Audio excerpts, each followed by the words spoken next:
My name is Jess Woods, and I'm an English instructor. Today I'd like to see if you can figure out the similarities between the following objects. Are you ready? The key to my Honda Odyssey. This Nike tennis shoe. Heirloom items like this beautiful box featuring a peacock. William Shakespeare. Words like these. And the Bible. Did you figure it out? If not, that's okay. I'd like to talk to you a little bit about the importance of studying Greek mythology. The first reason that I'd like to discuss is that illusions are absolutely everywhere. Did you know, for instance, that Nike was the winged goddess of victory? So for a company to choose this as a name is actually pretty fitting. Did you know that the Honda Odyssey derives its name from Odysseus' journey, and he was a Greek mythological hero? Did you know that the Greeks had an explanation for pretty much everything, like why the peacock has so many colors and eyes on its tail? Also, not only are the allusions in just naming things, but it's also in our literature.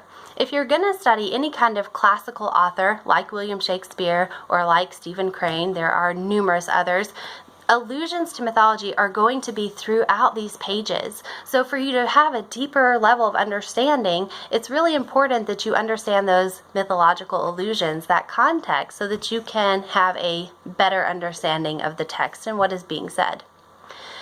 The second reason is pretty basic.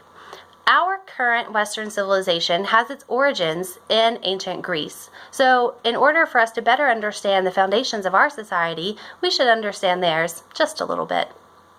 The third reason is probably the reason I'm most excited about, because I get asked all the time, as a Christian, why in the world should I teach mythology to my student, or why should I learn mythology myself?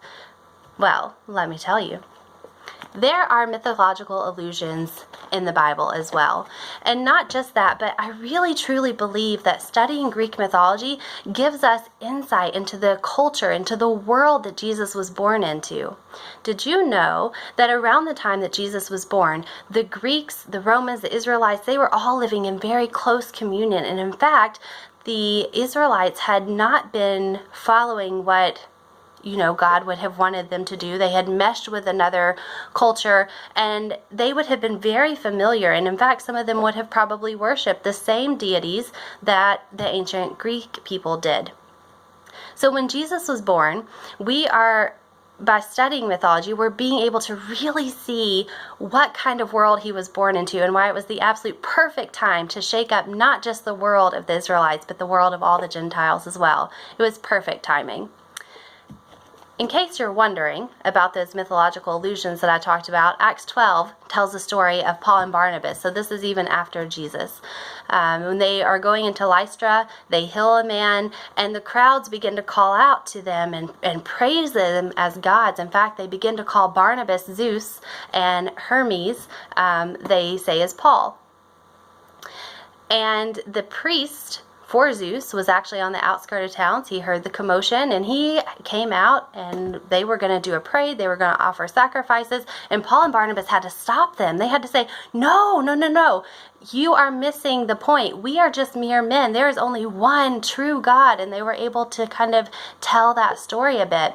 So in order to really understand the culture that Jesus was born into, in order to understand how Christianity became such a growing point during this time, I think it's important that you at least understand that foundational level of mythology.